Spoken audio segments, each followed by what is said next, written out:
దళిత కులాలన్నిటికీ ఉమ్మడిగా వచ్చేటువంటి రిజర్వేషన్లో కేవలం మాలమాదిగలు మాత్రమే లబ్ధి పొందారు. మిగిలిన 57 కులాలకు కూడా న్యాయం జరగాలనేదే వర్గీకరణ సమస్య. అంబేద్కర్ ఆలోచన విధానం రాజ్యాధికారం, అంతేగాని వర్గీకరణ కాదు. మా దేవుడు అంబేద్కర్ గారి కళని మేము సాకారం చేసిన వాళ్ళు అవుతాం. ఈ 15% రిజర్వేషన్లు అనేవి అన్ని కులాలకు సంబంధించినటువంటి రిజర్వేషన్లు. ఒక మాలల కోసం మాత్రమే రిజర్వేషన్లు ప్రవేశపెట్టలేదు. మనకు రాజ్యాధికారం కావాలా, లేదు వాళ్ళు వేసిన ఎంగిలి మెతుకులు కావాలా? మన ఓటింగ్ మనం కలిస్తే రాజ్యాధికారం రాదా?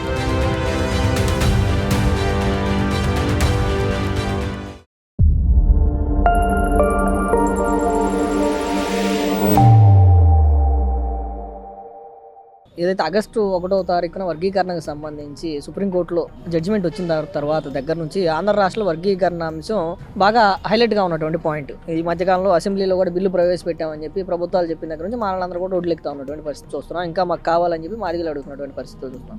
మీరు వర్గీకరణ అనే అంశానికి అనుకూలమా, సానుకూలమా, ప్రతికూలమా? మేము సానుకూలమా అనుకూలం వ్యతిరేకం కాదండి.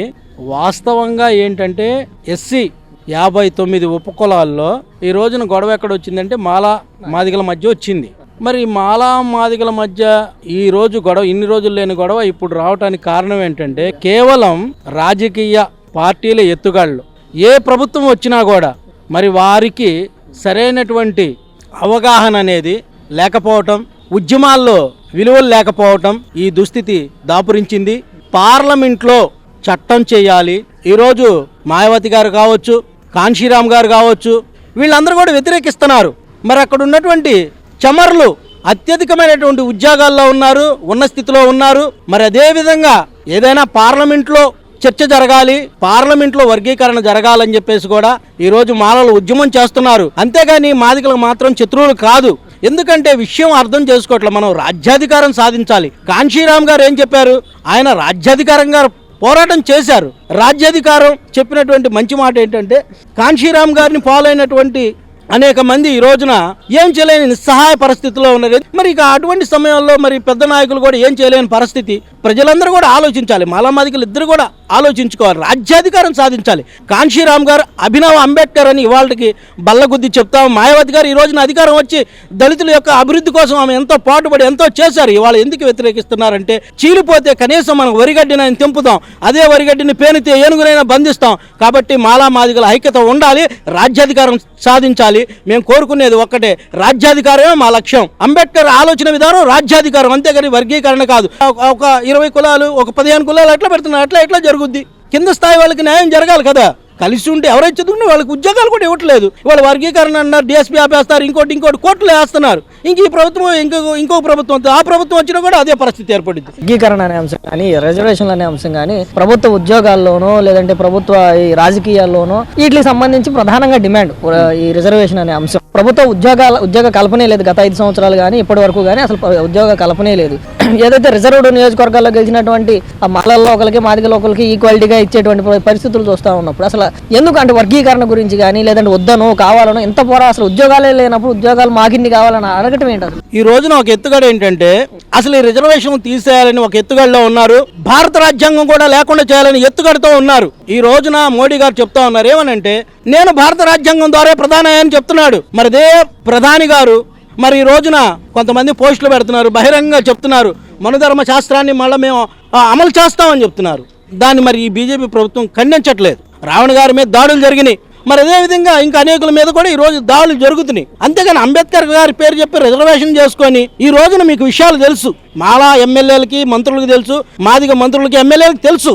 తెలిసినా కూడా నిద్రపోతే రేపొద్దున మీ అందరికీ మీతో పాటు మీ పిల్లల తరానికి కూడా మూతికి ముంత ముడ్డికి చీపురు రాబోతుంది. పోయినసారి మా అంబేద్కర్ బొమ్మ కట్టి జగన్మోహన్ రెడ్డి గారు 125 అడుగుల విగ్రహం చూసుకోండి. కాబట్టి మీకు ఏమి నిధులు లేవు, సప్లాన్ నిధులు లేవు, ఏమీ లేవు. ఈ యొక్క కనీసం అతను ఏమి కూడా ఇవ్వకుండా ఎస్సీలు మోసం చేశాడు. మనవాద ఆలోచన విధానాన్ని ఖండిస్తున్నాం. వాళ్ళు మాలైనా మాదిగైనా ఎవరైనా సరే రాజ్యాంగం అనుసరించాల్సిందే. రాజ్యాంగ అనుసారం ప్రకారం ప్రభుత్వాలు నడవాలి. ప్రభుత్వాలు శాసించేది రాజ్యాంగం. రాబోయే కొన్ని రోజుల్లో ప్రభుత్వ ఉద్యోగాలు కల్పించబోతా ఉన్నాం, ప్రభుత్వ రంగాన్ని అభివృద్ధి చేయబోతా ఉన్నాం. దాంట్లో భాగంగానే ఉదాహరణకు ఒక 2000 ఉద్యోగాలు ఇస్తే దాంట్లో ఏదైతే ఇప్పుడు జరిగినటువంటి నిన్న అసెంబ్లీలో బిల్లు పాస్ చేసినటువంటి వర్గీకరణ రేషియో ప్రకారం ఒక 600 నుంచి 700 మంది మాదిగలు బాగుపడతారు, లేదంటే ఒక 700 నుంచి 800 మంది మాలలు బాగుపడతారు. ఇక్కడ సమన్యాయం జరుగుతుంది, సమాభివృద్ధి జరుగుతుంది అని చెప్తా ఉన్నారు. సమన్యాయం సమాభివృద్ధి జరుగుతుంది అనే మాట అబద్ధం. వీళ్ళే వర్గీకరణ చేస్తారు, వీళ్ళే కోర్టులో కేసులు వేపిస్తారు. ఈ రోజున 2 వర్గాల మంత్రులు ఉన్నారు, ఏపీలో ఉన్నారు, తెలంగాణలో ఉన్నారు. వీళ్ళు బాగానే ఉన్నారు. ప్రజలారా మీరు కొట్టుకు సావండి, మీరు తన్నుకు సావండి. ఎవడెళ్ళి ఎవడు సావాలి, ఎవరి కోసం, ఎవడు రాజ్యాంగ ఫలాలు అనుభవిస్తున్నారు. ఈ రోజు ఊరికి దూరంగా ఉన్నటువంటి అనేక మంది మాలలు ఉన్నారు, అనుభవిస్తున్నారా? మాదిగలు అనుభవిస్తున్నారా? ఎంత భయంకరమైన పరిస్థితులు ఉన్నాయి ఈ రోజున. ఈ యొక్క ఎమ్మెల్యేకి కానీ మంత్రులకు కానీ తెలుస్తున్నాయా? నిజంగా వాళ్ళు ఎట్టి బ్రతుకులు మీకు తెలుస్తున్నాయా? తెలియదు. ఒక కాంశీరామ్ గారికే తెలుసు, మాయావతి గారికే తెలుసు, పాస్వాన్ గారి కుమారుడు చిరాగ్ పాస్వాన్కే తెలుసు. రాజ్యాంగాన్ని కానీ లేదంటే అప్పుడు జరిగినటువంటి ఉద్యమాలను కానీ ఇవన్నీ తీసుకొస్తున్నారు. కానీ నా జాతి మేలు కావాలి అని చెప్పి 30 సంవత్సరాలుగా వర్గీకరణ కావాలి అని చెప్పి మందకృష్ణ మాదిగ పోరాడుతూ ఉంటే మరి మాల కులం నుంచి ఎవరు ఆ స్థాయిలో పోరాడి 32 సంవత్సరాలుగా నిలబడి మాకు వద్దు, మేము దీనికి వ్యతిరేకమని చూపించిన వాళ్ళు ఎవరు? ఈ రోజు వద్దు అనడానికి మీకు ఏమాత్రం హక్కు ఉంది? పివి రావు గారు వర్గీకరణకు వ్యతిరేకంగా మొట్టమొదటి పోరాడిన వ్యక్తి. తర్వాత ఏంటంటే ఈ రోజున కుక్కలు చింపిన ఇస్తరి కంటే అన్యాయంగా మాల పరిస్థితి ఉంది. ప్రతి ఒక్కళ్ళు కూడా జాతీయ నాయకులే. నీకు ఉద్యమ స్ఫూర్తి తెలియదు, ఉద్యమ విధానాలు తెలియదు. నీవే రోజున సామాన్య కార్యకర్త నుండి ఒక జిల్లా కమిటీగా, రాష్ట్ర కమిటీగా, దేశ కమిటీలో నువ్వు పనిచేస్తే దాని విలువలు మీకు తెలుస్తాయి. తెలియకుండా వచ్చేసి నేను హీరో అంటే నేను హీరో అని చెప్పేసి మెజార్టీగా ఆంధ్ర రాష్ట్రంలో ఉండి మీరు ఇడిపోయి ప్రజలకి వీళ్ళంటే చీ అని ఉమ్మేసే స్థితికి మీరు దిగజారారు. ఆ కులాన్ని దిగజారుస్తున్నారు. మందాకృష్ణ చేసినా మరి అతని మీద అనేకమైన వచ్చినా కూడా వాళ్ళంతా ఐక్యతగా ఉన్నారు. వాళ్ళు ఐక్యత వల్లే ఈ రోజున వచ్చింది అనుకుంటున్నారు. కానీ వాళ్ళకు కూడా రేపొద్దున జరగబోయే అవమానం కానీ పరాభవాలు కానీ ఎక్కువే. కానీ అది ఎవరు కూడా వింటల్లా. వాళ్ళేదో గెలిచారు, మనం ఏదో ఓడిపోయాం కాదు. మనకు అసలు అందాల్సినటువంటి రాజ్యాంగ ఫలాలు అందుతాయా లేదా? అసలు వర్గీకరణ అనే అంశం పైన జరిగితే లాభం ఏంటి, నష్టం ఏంటి? జరగకపోతే లాభం ఏంటి, నష్టం ఏంటి? వర్గీకరణ వల్ల జరిగితే నష్టం ఏంటంటే వీళ్ళు ఇస్తామన్న ఇవి కూడా ప్రభుత్వాలు మనకి ఇవ్వవు. వర్గీకరణ జరగకపోతే ఉత్తరాదినున్న రాష్ట్రాల్లో చమర్లు ఉద్యోగాలు ఏమి పావు, వాళ్ళు బాగుపడతారు, అట్లా ఉంటారు. కింద స్థాయి కూడా ఉద్యోగాలు వెళ్తారు. ఇక్కడ ఉన్నటువంటి దక్షిణాది ఉన్నటువంటి మాల కమ్యూనిటీ నష్టపోతారు. కాబట్టి ఎవరున్నా బాగా చదువుకొని వృద్ధిలోకి రావాలి, మంచిగా ఉండాలని చెప్పేసి అంబేద్కర్ గారు కోరుకున్నారు, కాంశీరామ్ గారు కోరుకున్నారు, మాయావతి గారు కోరుకున్నారు, పాస్వాన్ చిరాగ్ గారు కోరుకుంటున్నారు. వీళ్ళు మాత్రమే ఇక్కడ గబా చేశారు. ఎందుకంటే మాదిగల ఓట్లు మొత్తం మాకే రావాలి, మాదిగలు మా తొట్టే ఉంటారు, మేము చేస్తామంటున్నారు. మరి ప్రజలారా వేచి చూడండి. రేపు జరగబోయేది మనకు రాజ్యాధికారం కావాలా, లేదు వాళ్ళు ఇసలే ఎంగిలి మెతుకులు కావాలా? మన ఓటింగ్ మనం కలిస్తే రాజ్యాధికారం రాదా? ఎన్నాళ్ళు వాడెవడో ఇస్తాడు, ఈడిస్తాడని ఎన్నాళ్ళు కొట్టుకుంటాం? పిల్లలందరూ చదువుకున్నారు. ఇవాళ టాపీ పని, వడ్రాంగి పని, తర్వాత కంకర పని, ఏ పని అయినా డిగ్రీ చదివినోడు, పిహెచ్డి చేసినోడు, బీటెక్ ఎంటెక్ చేసిన పిల్లలు వెళ్తున్నాడు. వాడు మాలా మాదిగని తెలియదు. పని ముఖ్యం, రూపాయి కూడు ముఖ్యం. రెక్కాడితే డొక్కాడిన బిడ్డలు కష్టపడి చదువుకున్నారు. ఈ రోజు రిజర్వేషన్లు లేవు. రేపు పొద్దున్న వచ్చి కోర్టులు వేసుకుంటారు, వాళ్ళు వేస్తారు, వీళ్ళు వేస్తారు. ఉద్యోగాలు రా ఏమి రావు. ఏందంటే ఇదంతా పైకే. ఊరికి ఏందంటే నటన. వాడికి ఏందంటే తడిగుడ్డ కోసి గొంతుకు వస్తారనమాట. నీకేం బాధలేదు తమ్ముడు, నేనున్నా, నీకేం లేదన్నాను. ఏం కాదు, మా వాడు చచ్చిన తర్వాత మాల పల్లెనే ఆడవలసింది, మాదిగ పల్లె అయినాడు. 100 సంవత్సరాలు కమ్యూనిస్ట్ పార్టీ ఉద్యమంలో ఏమైంది? కమ్యూనిస్ట్ పార్టీ సీట్ లేకుండా పోయింది. మరి ఎంతమంది మాలలు మాదిగలు ఆ రోజు చంపబడ్డారు ఉద్యమాల్లో? లెక్కుందా ఈ రోజున? వాళ్ళు చేసిన ఉద్యమాలు ఎంత బలమైనవి, ఎంత విలువైనవి? ప్రస్తుతం ఏదైతే ఆగస్టు 1వ తారీఖున ఏదైతే మందకృష్ణ మాదిగ గారు కానివ్వండి, లేదంటే మాదిగ సామాజిక వర్గం కోరుకున్నటువంటి వర్గీకరణ అనే అంశం సుప్రీంకోర్టులో రాష్ట్రాల వారీగా చేసుకునే అధికారాన్ని ఇచ్చినటువంటి పరిస్థితులు చూసాం. అప్పటి నుంచి కూడా దానిపైన అనేక రకాలైనటువంటి కమిషన్లు కానివ్వండి, లేదంటే దాన్ని అమలు పరచాలని చెప్పి వస్తున్నటువంటి డిమాండ్లు కానీ, ఆపాలని వస్తున్నటువంటి డిమాండ్లు కానీ అన్నీ చూసాం కదా. అసలు ఓవరాల్ గా వర్గీకరణ అనే అంశానికి మీరు మద్దతా, వ్యతిరేకం? పద్మశ్రీ మందాకృష్ణ మాదిగ గారి నాయకత్వంలో 1994 నుంచి దళిత కులాలన్నింటినీ కూడా ఏబిసిడీలుగా వర్గీకరించాలని 3 దశాబ్దాలుగా ఒక అలుపెరగని పోరాటం పద్మశ్రీ మందాకృష్ణ మాదిగ గారి నాయకత్వంలో జరుగుతుంది. మేము దళిత కులాలలో మెజారిటీ జనాభా కలిగిన కులాలన్నీ కూడా, ఒక మాటలో చెప్పాలి అంటే ఒక మాదిగ ఉపకులాలు మాత్రమే కాకుండా మాలల్లో ఉండబడేటువంటి చాలామంది సామాజిక న్యాయాన్ని కోరుకునే ప్రజలందరూ, దళితులందరూ కూడా ఏబిసిడి వర్గీకరణకు సమాజం మొత్తంలో వివిధ వర్గాల్లో ఉన్నటువంటి అగ్ర కులాల నుంచి కానీ, మైనారిటీ వర్గాల నుంచి కానీ, బీసీ వర్గాల నుంచి కానీ, ప్రజాస్వామికవాదులందరూ కూడా వర్గీకరణ సూత్రాన్ని ఈరోజు స్వాగతిస్తున్నారనే విషయాన్ని మీకు తెలియజేస్తున్నాం. ఓకే, అంటే ప్రధానంగా ఈ డిమాండ్ కేవలం మాలా మాదిగల మధ్య వస్తున్నటువంటి ఒక చిచ్చు, తెలుగుదేశం పార్టీ చేస్తున్నటువంటి ఒక కుట్ర, ఏదైతే సింగిల్ లార్జెస్ట్ కమ్యూనిటీగా ఉన్నటువంటి దళిత వర్గాలను విడదీసి పాలించిన విధానాన్ని తీసుకొస్తుందని చెప్పి కొంత విమర్శలు ఉన్నాయి. ఇప్పుడు ప్రభుత్వం తీసుకున్నటువంటి నిర్ణయం పైన కానీ, లేదంటే సుప్రీంకోర్టు ద్వారా వచ్చినటువంటి జడ్జిమెంట్ ద్వారా కానీ ఏం చెప్తారు? నిజానికి ఏబిసిడి వర్గీకరణ సమస్య మాలమాదిగ కులాల సమస్య కాదు. ఆంధ్రప్రదేశ్లో షెడ్యూల్ కులాల జాబితాని రాజ్యాంగబద్ధంగా మనం ఒకసారి పరిశీలిస్తే దీంట్లో మొత్తం 59 కులాలు ఉన్నాయి. నిజానికి 80% మెజారిటీ జనాభా కలిగినటువంటి మాలమాదిగల సమస్యగానే దీన్ని చూస్తున్నప్పటికీ కూడా రాజ్యాంగం కల్పించినటువంటి రిజర్వేషన్ల ద్వారా కాస్తో కోస్తో లబ్ధి పొందిన కులాలు ఏమన్నా ఉన్నాయంటే ఈ మాలమాదిగ కులాలే. కనీసం రిజర్వేషన్ ఫలాలు, స్వాతంత్ర ఫలాలు, అదేవిధంగా రాజ్యాంగ ఫలాలు దక్కనటువంటి ఎన్నో కులాలకు న్యాయం జరిగే ప్రక్రియే ఎస్సీ ఏబిసిడి వర్గీకరణ ప్రక్రియ. ఇది మాలమాదిగల సమస్య కానే కాదు, ఇది దళిత కులాల సమస్య. భారతదేశంలోనే దళిత కులాలన్నిటిలోనే అత్యంత వెనకబాటుకు గురవుతున్నటువంటి కులాలు ఏవైతే ఉన్నాయో ఆ కులాలకు న్యాయం దక్కాలి, ఆ కులాలు అభివృద్ధి చెందాలి, ఆ కులాలు ఎదగాలి అనే ఒక సామాజిక న్యాయమైనటువంటి డిమాండ్ తోటి పద్మశ్రీ మందాకృష్ణమాదిగ గారి నాయకత్వంలో ఈ పోరాటం నడుస్తుంది. ప్రధానంగా దీన్ని మాలలు వ్యతిరేకించడానికి ఒక కారణం చూపిస్తూ, ఏదైతే ఇప్పుడు ఉన్నటువంటి ఈ ఎస్సీ వర్గీకరణ అనేది జరిగితే మాలామాదిగలు ఇద్దరు విడిపోతారు, వీళ్ళ మధ్య ఒక అడ్డుగోడలాగా ఈ వర్గీకరణ అనే అంశం మిగిలిపోతుంది, వీళ్ళిద్దరు కలిసి పోరాడితే రాజ్యాధికారం కావాలని ఏదైతే అంబేద్కర్ కోరుకున్నటువంటి రాజ్యాధికారం దూరం అయిపోతుంది, వీళ్ళిద్దరిని విరగొడితే రాజ్యాధికారాన్ని దూరం పెట్టవచ్చు అనే వాదన వాళ్ళు వినిపిస్తూ ఉన్నారు. దానికి ఏం చెప్తారు? అయితే ఈ సమస్యను మనం ఎలా చూడాలి అంటే, నిజానికి ఈ ఏబిసిడి వర్గీకరణ సమస్యకు రాజ్యాధికారానికి సంబంధం లేదు. నిజానికి దళిత కులాలన్నిటికీ కూడా ఏబిసిడి వర్గీకరణ జరిగిన తర్వాతే రాజ్యాధికారం సాధించడం అనేది దళిత కులాలకు సాధ్యమవుతుందని ఈ సందర్భంగా మేము స్పష్టం చేస్తున్నాం. ఏబిసిడి వర్గీకరణ సమస్యను కేవలం కొన్ని రాజకీయ పార్టీలు మాత్రమే మాలమాదిగల సమస్యగా చూస్తున్నాయి.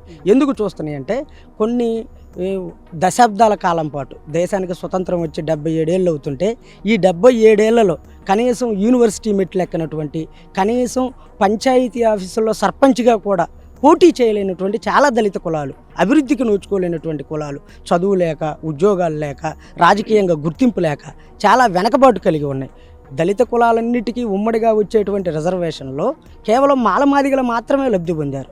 ఈ మాలమాదిగలకే కాదు, మిగిలిన 57 కులాలకు కూడా న్యాయం జరగాలనేదే వర్గీకరణ సమస్యగా ఈ సందర్భంగా మీకు తెలియజేస్తాను. గత 32 సంవత్సరాలుగా మందకృష్ణ మాదిగ అనే వ్యక్తి పోరాటం చేస్తుంది ఏబిసిడి వర్గీకరణ కావాలి అని చెప్పి. ఇప్పుడు మరి దాన్ని ఇప్పుడున్నటువంటి ఆంధ్ర రాష్ట్ర ప్రభుత్వం దాన్ని ఏబిసి కింద తీసుకొచ్చి డీని తీసేసి దాన్ని ఏబిసిలో కలిపేస్తూ తీసుకున్నటువంటి నిర్ణయం వల్ల ఉపకులాలు దెబ్బతినేటువంటి అవకాశం లేదా? ఇక్కడ ఒక విషయాన్ని స్పష్టంగా అర్థం చేసుకోవాలి. ముందుగా ఆంధ్రప్రదేశ్ రాష్ట్రంలో ఇటీవల షెడ్యూల్ కులాల రిజర్వేషన్లపై గౌరవ సుప్రీంకోర్టు ఇచ్చినటువంటి తీర్పుని మేము స్వాగతిస్తున్నాం. దళిత కులాలన్నిటికీ కూడా వెనకబాటుకు గురైనటువంటి కులాలకు న్యాయం చేయాలనేటువంటి స్ఫూర్తితోటి గౌరవ మందకృష్ణమాదిగ గారు చేస్తున్నటువంటి పోరాటానికి స్ఫూర్తికి అనుగుణంగా కేంద్ర ప్రభుత్వంలో ఉన్నటువంటి పెద్దలు ఎవరైతే గౌరవ ప్రధానమంత్రి వర్యులు నరేంద్ర మోడీ గారు కానీ, హోంశాఖ మంత్రి వర్యులు అమిత్ షా గారు కానీ, పెద్దల వెంకయ్య నాయుడు గారు కానీ, వీళ్ళందరూ కూడా ఏబిసిడి వర్గీకరణ సమస్యను పరిష్కరించడం కోసం ఈ దేశంలో 76 ఏళ్ళుగా పరిష్కారం లభించని ఏదైనా ఒక సమస్య ఉందంటే అది ఏబిసిడి వర్గీకరణ సమస్య. ఈ సమస్యకు పరిష్కారం చూపించే దిశగా గౌరవ సుప్రీంకోర్టు ద్వారా దళిత కులాలన్నిటికీ న్యాయం చేయాలంటే వర్గీకరణ సమస్యను అమలు చేసుకునేటువంటి బాధ్యత రాష్ట్ర ప్రభుత్వాలు ఇచ్చినందుకు యావత్ మాదిగ జాతి పక్షాన, దళిత కులాల పక్షాన కేంద్ర ప్రభుత్వ పెద్దలకు, గౌరవ ప్రధానమంత్రి వర్యులు నరేంద్ర మోడీ గారికి ఈ సందర్భంగా మేము ధన్యవాదాలు తెలియజేస్తున్నాం. ఆగస్టు 1వ తారీఖు ఇచ్చినటువంటి తీర్పుకు అనుగుణంగానే ఈరోజు ఆంధ్రప్రదేశ్ రాష్ట్రంలో ఏబిసిడి వర్గీకరణ అమలు చేయడం కోసం తీర్పు తర్వాత ఏకసభ్య కమిషన్ శ్రీ రాజీవ్ రంజన్ మిశ్రా గారు రిటైర్డ్ IAS అధికారిని నియమించారు. దాదాపు ఈ కమిషన్ 100 రోజుల పాటు ఆంధ్రప్రదేశ్లో ఉన్నటువంటి ఉమ్మడి 13 జిల్లాలు తిరుగుతూ దళిత కులాల నుంచి, దళిత కుల సంఘాల నుంచి, దళిత మేధావుల నుంచి, దళిత ఉద్యోగస్తుల నుంచి, దళిత విద్యార్థుల నుంచి వివిధ రకాలైనటువంటి వినతి పత్రాలను స్వీకరిస్తూ ఈ కమిషన్ చాలా విస్తృతంగా పరిశీలించి చాలా లోతైనటువంటి అధ్యయనం చేసింది. దళితుల ఆర్థిక స్థితిగతులు ఎలా ఉన్నాయి, దళితుల ఉద్యోగ స్థితిగతులు ఎలా ఉన్నాయి, దళితుల యొక్క రాజకీయ స్థితిగతులు ఎలా ఉన్నాయి, వీటన్నిటినీ అధ్యయనం చేసి మొన్నటి రోజున గతంలో ఉమ్మడి ఆంధ్రప్రదేశ్లో మనకి ఎస్సీలో ఉన్నటువంటి 59 కులాలని ఏబిసిడీలుగా విడగొట్టారు. అంటే 96లో ఆనాడు ఆ రాష్ట్రంలో అధికారంలో ఉన్నటువంటి గౌరవ శ్రీ ముఖ్యమంత్రి వర్యులు నారా చంద్రబాబు నాయుడు గారు, టీడీపీ ప్రభుత్వమే ఆ రోజు జస్టిస్ రామచంద్రరాజు కమిటీని ఏర్పాటు చేసింది. ఆ కమిటీ సిఫార్సుల మేరకు ఏబిసిడి అనే 4 గ్రూపులుగా విభజించింది. ఈరోజు మొన్న ఆగస్టు 1వ తారీఖున 24లో వచ్చినటువంటి ఆగస్టు 1వ తారీఖున తీర్పుకు అనుగుణంగా రాజీవ్ రంజన్ మిశ్రా గారి కమిటీ ఏదైతే అధ్యయనం చేసిందో అధ్యయనం చేసి డి గ్రూప్ అవసరం లేదు, 3 గ్రూపులుగానే సరిపోతుంది. దళితుల జనాభా మొత్తాన్ని 2011 జనాభా లెక్కల్ని వాళ్ళు ప్రాథమికంగా విభజించడానికి వాళ్ళు ప్రాథమిక ఆధారంగా 2011 జనాభా లెక్కలను తీసుకొని ఏ గ్రూపులో రెల్లి కులస్తుల్ని, రెల్లి అనుబంధ కులాలను, బి గ్రూపులో మాదిగ కులస్తుల్ని, మాదిగ అనుబంధ కులాలని, సి గ్రూపులో మాల కులస్తుల్ని, మాల అనుబంధ కులస్తుల్ని చేర్చారు. ఈ 3 గ్రూపులను కూడా ఎలా విభజించారు అంటే ఏబీసీ అని అనటానికి ముందుగా వాళ్ళు అసలు పూర్తిగా రిజర్వేషన్లో అందకుండా వెనకబడినటువంటి కులాలుగా పూర్ బ్యాక్వర్డ్నెస్ అన్నారు రాజీవ్ రంజన్ మిశ్రా గారు.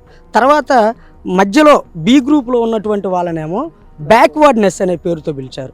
తర్వాత లెస్ బ్యాక్వర్డ్నెస్ అని సి గ్రూపు మాల అనుబంధ కులాలను చేర్చడం జరిగింది. ఇక్కడ డి గ్రూప్కు వివిధ దళిత కులాల నుంచి వచ్చినటువంటి విజ్ఞప్తుల మేరకు రాజీవ్ రంజన్ మిశ్రా గారు, అంటే మా అవగాహన మేరకు మేము అనుకుంటున్నాం, మా సంఘం తరపు నుంచి పద్మశ్రీ మందాకృష్ణ మాదిగ గారి నాయకత్వంలో డి గ్రూపులో ఆది ఆంధ్రులు, ఆది ద్రావిడులు అనేటువంటి 2 తెగలు ఉన్నారు. కోస్తా ఉత్తరాంధ్ర వైపు ఉన్నటువంటి ఆది ఆంధ్రులనేమో మాల కులస్తులు ఎక్కువ మంది ఉంటారు కాబట్టి ఆ కులం పేరుతో ఆది ఆంధ్రుల పేరుతోటి వాళ్ళందరినీ కూడా సి గ్రూప్లో కలపాలని, అదేవిధంగా రాయలసీమ ప్రాంతంలో ఉన్నటువంటి ఆది ఆంధ్రుల్లో 90% మాదిగలు ఉంటారు కాబట్టి వాళ్ళందరినీ కూడా బి గ్రూప్లో మాదిగల్లో కలపాలని మేము విజ్ఞప్తి చేయడం జరిగింది. అసెంబ్లీ సమావేశాల్లో ఏదైతే ఏబీసీ వర్గీకరణకి రాష్ట్ర ప్రభుత్వం ఆమోదం తెలిపినప్పటికీ దీంతో పాటుగా బేడా బుడగ కులాలని కూడా ఎస్సీ వర్గాల్లో చేర్చాలి అని చెప్పి కేంద్రానికి సిఫార్సు చేయడం జరిగింది. మరి దానికి అంగీకారమేనా? ఇక్కడ మనం ఒక సమస్యను చూడాలి. ఉమ్మడి ఆంధ్రప్రదేశ్లో రాజీవ్ రంజన్ మిశ్రా గారికి ముందుగా ఏదైతే మనకి 96లో నియమించినటువంటి కమిషన్ ఉందో రామచంద్రరాజు కమిషన్, ఉమ్మడి ఆంధ్రప్రదేశ్లో బేడా బుడగ జంగ కులాలు ఎస్సీ కులాల్లోనే ఉండేవి. ఎస్సీ కులాలలో కూడా మాదిగ ఉపకులంగా బేడా బుడగ జంగాలు ఉండటం జరిగింది. వాళ్ళకు ఉమ్మడి ఆంధ్రప్రదేశ్లో ఉన్నప్పుడు ఎస్సీ కేటగిరీలో వాళ్ళు రిజర్వేషన్ ఫలాలు, వర్గీకరణ ఫలాలు కొంతమేరకు లబ్ధి చేకూరి. కానీ ఇటీవల కాలంలో బేడా బుడగ జంగాల కులాలను కేంద్ర ప్రభుత్వం నుంచే ఎస్సీ జాబితా నుంచి తొలగించడం మూలంగా ఒక్క ఆంధ్రప్రదేశ్లోనే, మళ్ళీ తెలంగాణలో ఈ పరిస్థితి లేదు. బేడా బుడగజంగ కులాలని ఏబీసీ వర్గీకరణలో ఏ గ్రూప్లో తెలంగాణలో కలపడం జరిగింది.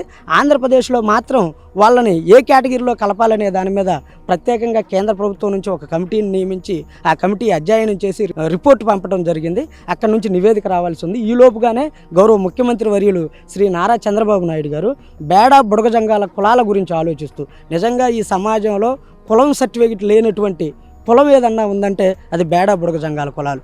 ఇప్పటికీ సంచార జీవితం, ఒక పక్కా ఇల్లు లేకుండా, ఒక సొంత ఊరు లేకుండా సంచార జీవితం గడుపుతున్న కులాలు ఏమన్నా ఉన్నాయంటే అవి బేడా బుడగ జంగ కులాలు. ఆ కులాల అభివృద్ధి గురించి, ఆ కులాల సమగ్ర సాధికారిత గురించి ఈరోజు నారా చంద్రబాబు నాయుడు గారు ఆలోచించి ఆ రోజు అసెంబ్లీలో తప్పనిసరిగా వాళ్ళని ఎస్సీల్లో కలిపేలాగా మేము ముందుకు వస్తాం, దానికోసం ఒక చట్టం తీసుకొస్తామని చెప్పడం నిజంగా ఆహ్వానించదగ్గ పరిణామం అని తెలియజేస్తున్నాం. గత అసెంబ్లీ సమావేశాల్లో భాగంగా ఆంధ్ర రాష్ట్ర ప్రభుత్వం తీసుకున్నటువంటి ఏదైతే ఎంఆర్పిఎస్ 32 సంవత్సరాల ఉద్యమానికి సంబంధించి ఒక విజయంలాగా చూసుకోవచ్చు. దీన్ని ఖచ్చితంగా ఏదైతే అమలు చేస్తాం వర్గీకరణ అని చెప్పడం పైన కొన్ని సామాజిక వర్గాలు, మాల సామాజిక వర్గాలు కానీ కొంతమంది దాన్ని వ్యతిరేకించేటువంటి పరిస్థితి చూస్తే అటకేలకు ఒక విజయాన్ని అయితే సాధించారు కదా, ఏంటి ఎంతవరకు ఇది కరెక్ట్? రాష్ట్ర ప్రభుత్వం తీసుకున్నటువంటి షెడ్యూల్ కులాల వర్గీకరణ అంశాన్ని మాదిగ రిజర్వేషన్ పోరాట సమితి, అలాగే షెడ్యూల్ కులాల్లో ఉండబడినటువంటి 57 ఉపకులాలు, యావత్ మాదిగ జాతి మొత్తం గౌరవ ముఖ్యమంత్రి వర్యులు నారా చంద్రబాబు నాయుడు గారు తీసుకున్నటువంటి నిర్ణయాన్ని పూర్తిగా మేము స్వాగతిస్తున్నాం. ఈరోజు నారా చంద్రబాబు నాయుడు గారు షెడ్యూల్ కులాల వర్గీకరణ అంశంపై గౌరవ సుప్రీంకోర్టు వర్గీకరణ చేసుకోవచ్చని ఒక సంచలనాత్మకమైనటువంటి తీర్పును వెలువడించడం జరిగింది. ఈ తీర్పు వచ్చిన వెంటనే గౌరవ ముఖ్యమంత్రి వర్యులు శ్రీ నారా చంద్రబాబు నాయుడు గారు వర్గీకరణను సమర్థిస్తున్నట్లు, సుప్రీంకోర్టు తీర్పును ఆహ్వానిస్తున్నట్లు స్పష్టమైనటువంటి ప్రకటన చేయడం జరిగింది. అలాగే జనసేన అధినేతగా ఉండబడినటువంటి డిప్యూటీ సీఎంగా ఉండబడినటువంటి శ్రీ పవన్ కళ్యాణ్ గారు కూడా ఆగస్టు 1వ తారీఖున వచ్చినటువంటి సుప్రీంకోర్టు ఇచ్చినటువంటి తీర్పును పవన్ కళ్యాణ్ గారు కూడా స్వాగతించడం జరిగింది. అలాగే భారతీయ జనతా పార్టీ నుండి రాష్ట్ర అధ్యక్షురాలు పురంధేశ్వరి గారు కూడా సుప్రీంకోర్టు ఇచ్చినటువంటి నిర్ణయాన్ని స్వాగతించడం జరిగింది. షెడ్యూల్ కులాల వర్గీకరణకు అనుకూలమైనటువంటి తీర్పును కూడా స్వాగతించారు. ఈ స్వాగతించినటువంటి నిర్ణయాన్ని గౌరవ ముఖ్యమంత్రి వర్యులు శ్రీ నారా చంద్రబాబు నాయుడు గారు ఎస్సీలో ఉండబడినటువంటి 59 ఉపకులాల్లో వారి యొక్క సామాజిక, రాజకీయ, ఆర్థిక, సంక్షేమ రంగాల్లో వారి యొక్క వెనుకబాటుతనానికి సంబంధించి ఏకసభ్య కమిషన్ చైర్మన్గా రిటైర్డ్ ఐఏఎస్ అధికారి అయినటువంటి రాజీవ్ రంజన్ మిశ్రా గారి కమిషన్ను అపాయింట్ చేయడం జరిగింది. ఈ కమిషన్ దాదాపుగా 3 నెలల పాటు శాస్త్రీయబద్ధంగా అత్యంత సూక్ష్మంగా 13 జిల్లాలు కూడా తిరిగేసి 59 ఉపకులాలు, ఈ షెడ్యూల్ కులాల్లో ఉండబడినటువంటి 59 ఉపకులాల నుండి వారి విజ్ఞప్తులను, వారి యొక్క వినత పత్రాలను రాజీవ్ రంజన్ మిశ్రా గారు స్వీకరించడం జరిగింది. అలాగే మాదిగ పల్లెలను ప్రధానంగా వారి యొక్క జీవన స్థితిగతులు, వారి యొక్క ఆర్థిక పరిస్థితులు, వారి యొక్క సామాజిక రాజకీయ పరిస్థితులు ఎలా ఉన్నాయని చెప్పేసి మాదిగ పల్లెల్లో కూడా రాజీవ్ రంజన్ మిశ్రా గారు తిరిగి తన అధ్యయనం చేయడం జరిగింది.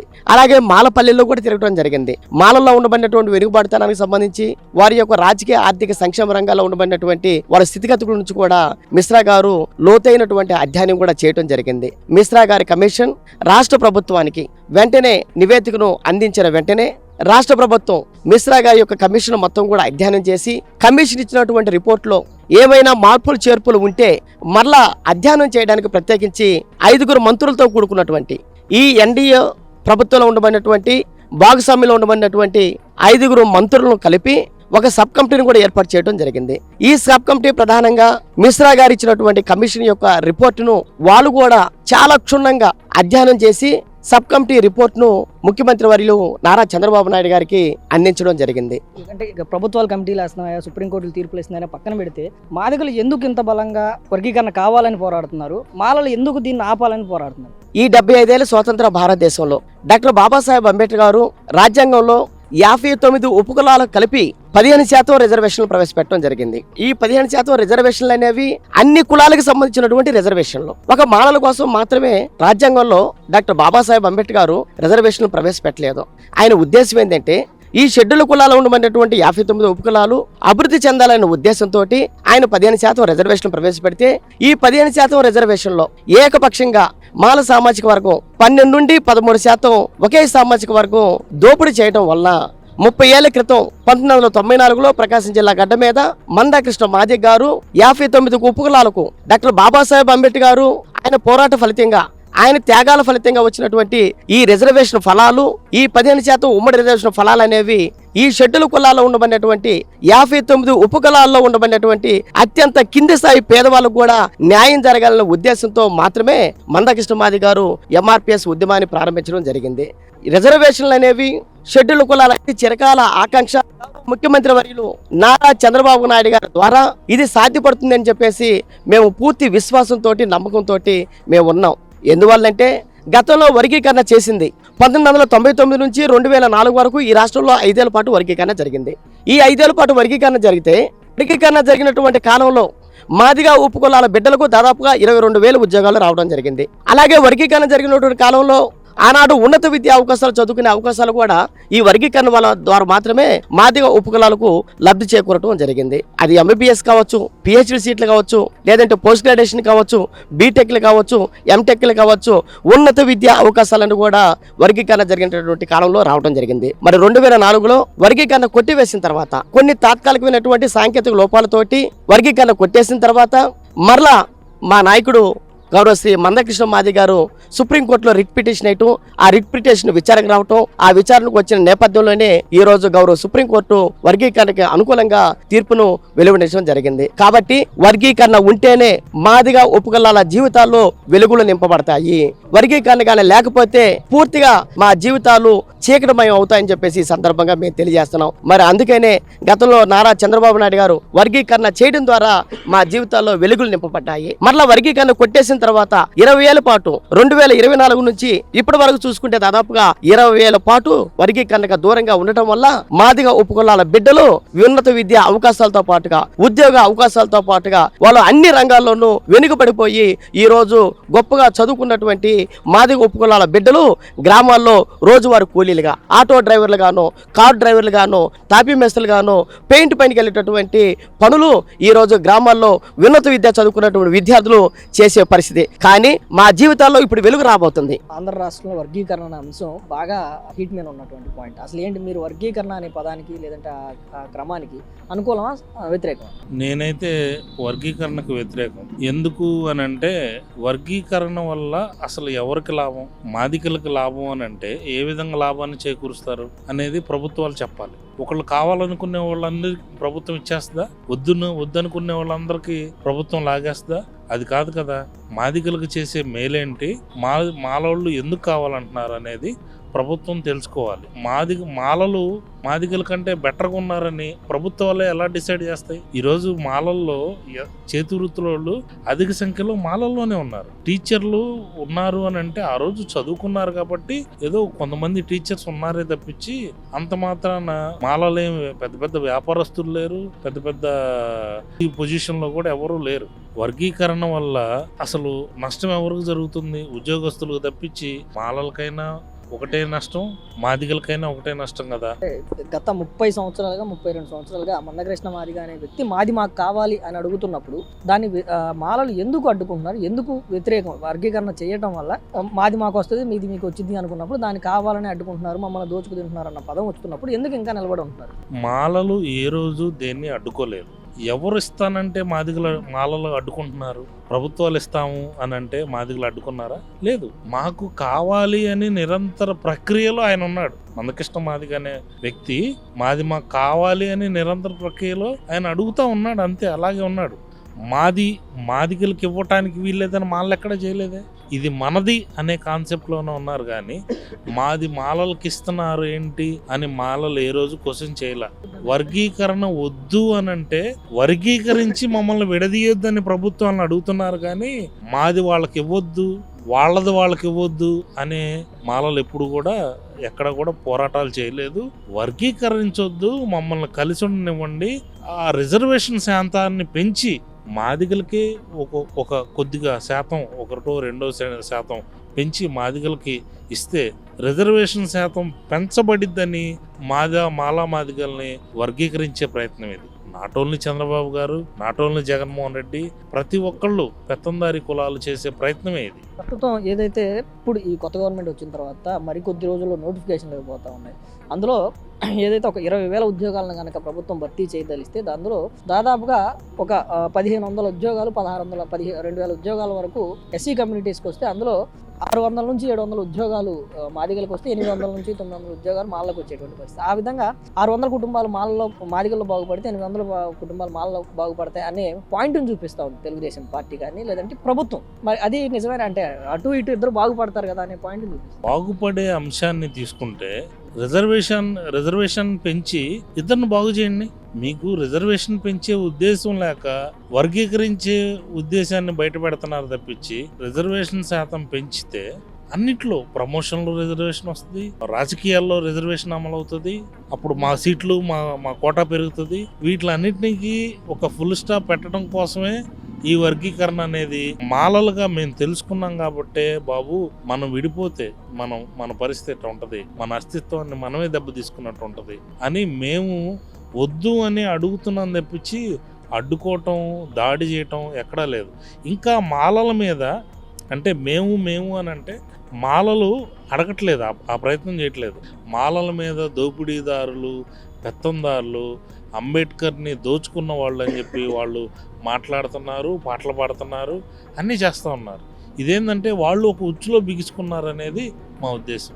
మొత్తంగా మాలా మాదిగా సంబంధించినటువంటి ఈ గొడవలో ప్రధాన పాత్రగా తీసుకుంటే ఇంత ఉద్యమం పైకి రావడానికి ఈరోజు వర్గీకరణ దాదాపుగా అమలు అయ్యేటువంటి పరిస్థితికి రావడానికి ప్రధాన కారకుడు మందకృష్ణ మాదిగ. 32 సంవత్సరాల నుంచి ఒకే తాటిపైన పోరాటం చేస్తూ ఆ సామాజిక వర్గాన్ని మొత్తాన్ని ఒక ఘాట్లో పెట్టుకొని వచ్చినటువంటి అలాంటి వ్యక్తి ఆ పోరాటానికి ఒక ఫలితం ఖచ్చితంగా కావాలి. ఎందుకంటే మాలల నుంచి ఇన్ని సంవత్సరాలుగా ఒకే తాటిపైన కులాన్ని నడిపించినటువంటి లేదంటే ఆ కమ్యూనిటీ నడిపించిన నాయకుడు ఎందుకు లేరు, ఎక్కడ మిస్ అయ్యారు? అసలు మందకృష్ణ మాదిగని ఆయన్ని పెంచింది ఎవరు, పోషించింది ఎవరు, ఉద్యమాలు నేర్పించింది ఎవరు మాలలు కాదా? మాలల ఇళ్లలో ఆయన ఉండలేదా? మాలల దగ్గరే ఉద్యమాలు నేర్చుకోలేదా? ఇది ఏ రోజు కూడా మాలలు ఈ పరిస్థితిని అంచనా వేయలేకపోయారు. ఆ విషయంలో మాలలు ఫెయిల్. నేను చెప్తున్నాను కదా, ఒక రాబోయే విపత్తు ఇది ఈ విధంగా విపత్తు ఉంటుందని మాలలు అంచనా లేదు. మన సోదరులే కదా, చిన్న చిన్న అభిప్రాయ భేదాలు ఉంటాయి కదా, వర్గీకరణ ఏ ప్రాతిపదికన చేస్తారు? మేము వాళ్ళు ఉన్నది ఒకే స్టేజ్లో కదా. ఒకరోజు ఒక ముద్ద ఎక్కువ తింటే ఒకరోజు ఒక ముద్ద మేము తక్కువ తింటాం, ఒకరోజు మేము ఒక ముద్ద ఎక్కువ తింటే ఒకరోజు ఒక ముద్ద ఎక్కువ. ఒకనొక టైంలో మాదిగలు చెప్పులు కుట్టుకుంటాను, గేదెలు మేపుకుంటాను ఉన్నవాళ్ళు ఈరోజు ఉద్యోగాల్లో సమానం అయిపోయారు కదా. ఇక ఎక్కడ సమానత్వం లేకుండా ఉంది అంటే మనం విడిపోతేనే సమానత్వం వచ్చినట్ట. సాధారణంగా ఒక కుటుంబంలోనే అన్నదమ్ములు కలిసి ఉండడం అనేది జరగని పని. ఆస్తి తగాదాలు కానీ లేదంటే భూ తగాదాలు కానీ ఇలాంటి అనేక వస్తువులు ఉంటాయి కదా. మరి అలాంటిది ఇన్ని సంవత్సరాలుగా ఏదైతే 15% ఉన్నటువంటి ఎస్సీల ఆస్తిని అలానే ఉంచాలి అనుకోవటం మాలల పిచ్చితనం కాదా? పిచ్చితనం కాదు, ఇది ముందస్తు ఆలోచన. అన్నదమ్ములు విడిపోతే శత్రువుకి ఒక్కడిగానే దొరుకుతాం, అన్నదమ్ములుగా దొరకం. మా ఆలోచన రాజ్యాధికారం, మాకు కావాల్సింది రాజ్యాధికారం. మాకు డాక్టర్ బాబాసాహెబ్ అంబేద్కర్ మాకు ఇచ్చిన రాజ్యాంగాన్ని కాపాడుకోవటం మా ధర్మం. మేము రాజ్యాధికారం వైపు వెళ్ళటం మా దేవుడు అంబేద్కర్ గారి కళని మేము సాకారం చేసిన వాళ్ళు అవుతాం. ఈరోజు మేము విడిపోతే మేము అది సాధించలేం. ఆ ప్రయత్నంలో మేమున్నాం. వాళ్ళది మాకు అవసరం లేదు. మేము మాది ఎవరికో ఇచ్చే అంత ఎక్కువ మా దగ్గర కూడా లేదు. ఇద్దరికీ నష్టమే. ఎంప్లాయీస్కు మోస్ట్లీ ఎంప్లాయీస్ అటు వాళ్ళు కానీ ఇటు మాలలు కానీ మాదిగుల్లో ఎంప్లాయీస్ అందరూ నష్టపోతారు. ఇక్కడ మెయిన్గా అసలు వర్గీకరణ అవసరం లేని వ్యక్తులు ఎవరనంటే మాదిగుల్లో ఉన్న చేతి వృత్తుల వాళ్ళు, మాలలో ఉన్న చేతి వృత్తులు, మన పొలం చేసుకునే వాళ్ళకి అసలు వర్గీకరణ గురించి తెలియదు, వాళ్ళకి అవసరం లేదు. ఎంప్లాయీస్ మాత్రమే. ఈ ఎంప్లాయీస్ మాలల్లో కొంతమంది సంఘాల వాళ్ళు డబ్బులు ఇచ్చి గాలికి తిరిగి పోషించుకునే వాళ్ళు ఉన్నారు, మాదిగల్లో కూడా ఉన్నారు. మరి మందకృష్ణ మాదిగ గారికి ఏ చేతి వృత్తి ఉంది, ఏ వ్యాపారం ఉంది, ఏ జాబ్ ఉందని ఆయన గత 32 సంవత్సరాల నుంచి ఎలా పోషింపబడుతున్నాడు? కులం పోషిస్తుంది. ఆయనకంటూ నాకు పర్సనల్ ఇన్కమ్ ఏమైనా ఉందా? లేదు. వీళ్ళు కష్టపడి ఆయన పోషిస్తున్నారు. ఎందుకు పోషిస్తున్నారో కూడా తెలియట్లేదు. సరే, ఓకే, మంచిదే. కానీ ఒక వ్యక్తిని పోషించాలంటే మీరు న్యాయం వైపు వెళ్తున్నారా, అన్యాయం వైపు వెళ్తున్నారా, ఎవరికి వాళ్ళు చెక్ చేసుకోవాలి. ఈ నెల అసెంబ్లీలో బిల్ పాస్ అయిన తర్వాత ఎంఆర్పిఎస్ ఉద్యమానికి ఒక గుర్తింపు దక్కింది, వారి పోరాటానికి ఒక విజయం దక్కింది అన్న విధంగా మాట్లాడుతూ ఉన్నటువంటి పరిస్థితి. అంటే ఇవన్నీ పక్కన పెడితే అసలు ఇదైతే వర్గీకరణ అనే అంశం రాష్ట్రంలో అమలు అవ్వటం ఎంతవరకు కరెక్ట్? వర్గీకరణ అంశం రాష్ట్రంలో అమలు అవ్వటం అనేది జాతి అదేవిధంగా సమాజం కూడా హర్షిస్తూ ఉంది. ఎందుకంటే డాక్టర్ బిఆర్ అంబేద్కర్ అందించిన రిజర్వేషన్ని 80లో ఉన్న 59 కులాలకు వారి జనాభా దామాష ప్రకారం పంచితేనే అన్ని కులాలు విద్య, ఉద్యోగ, రాజకీయ సంక్షేమ రంగాలు అభివృద్ధి చెందుతాయని చెప్పి పద్మశ్రీ మాన్యశ్రీ మందకృష్ణ మాదిగ నాయకత్వం పోరాటం చేశాం. ఆ పోరాట ఫలితాలు వచ్చినాయి. ఆ పోరాట ఫలితాలు అన్ని కులాలకు కనుక అందితే అందరూ కూడా అభివృద్ధి చెందుతారు. అప్పుడే సమాజంలో అన్ని కులాలు కూడా పైకి రావడానికి అవకాశాలు ఉంటాయి. కాబట్టి అది హర్షించదగిన విషయం. దానిలో ఇక ఎవరైనా వ్యతిరేకించే వాళ్ళు అంటే వాళ్ళు స్వాతంత్రం వ్యతిరేకించడం తప్పితే అన్ని రాజకీయ పార్టీలు, అన్ని కుల సంఘాలు, అదేవిధంగా మాలలో ఉన్న వాళ్ళ ఉపకులాలు కూడా ఈరోజు వాళ్ళతో కలిసి ఉండడానికి ఇష్టపడలేదు. వాళ్ళు కూడా వర్గీకరణ కోరుకుంటూ ఉన్నారు. అది సామాజిక న్యాయం. కాబట్టి ఇది ఎంతవరకు నిలబడింది అనుకోవచ్చు? గతంలో కూడా మనం చూసాం 2000 సంవత్సరం నుంచి 2004 వరకు కూడా ఇదే చంద్రబాబు ప్రభుత్వం అప్పట్లో అమలు చేసినటువంటి పరిస్థితులు చూసాం. తర్వాత మాలలు సుప్రీంకోర్టు వరకు వెళ్ళి దీనిపైన ఆర్డినెన్స్ తీసుకొచ్చుకొని అలా చేసేటువంటి హక్కు రాష్ట్రాలకు లేదు అని చెప్పి గతంలో గౌరవ సుప్రీంకోర్టే ఇచ్చినటువంటి పరిస్థితులు. మరి ఇది ఎంతవరకు నిలబడింది? అంటే వీళ్ళు మళ్ళీ ఒకవేళ సుప్రీంకోర్టుకు, హైకోర్టుకు వెళ్తే దీన్ని నిలబడేటువంటి అవకాశం ఉందా? అయితే గౌరవ దేశ ప్రధాని నరేంద్ర మోడీ గారు వారి ద్వారా ఇంతకుముందు 5గురితో కూడిన ధర్మాసనం ఒకసారి వర్గీకరణకు సమర్థించింది. అదే వర్గీకరణ కుదరదు, రాష్ట్రాలు చేసుకునే అవకాశం అధికారం లేదని చెప్పి కొట్టివేయడం జరిగింది. నరేంద్ర మోడీ గారి నాయకత్వంలో కేంద్రంలో 7గురితో కూడిన ధర్మాసనం ఏర్పాటు చేయటం, 7గురితో కూడిన ధర్మాసనం రాష్ట్రాలు చేసుకోవచ్చని చెప్పి వాళ్ళు తీర్పు పెట్టడం ఆగస్టు 1 తారీఖున వచ్చింది. ఎవరైతే వ్యతిరేకిస్తున్నారో కొంతమంది స్వార్థపరులు వాళ్ళు సుప్రీంకోర్టులో అన్ని ప్రయత్నాలు చేయడం కూడా జరిగింది.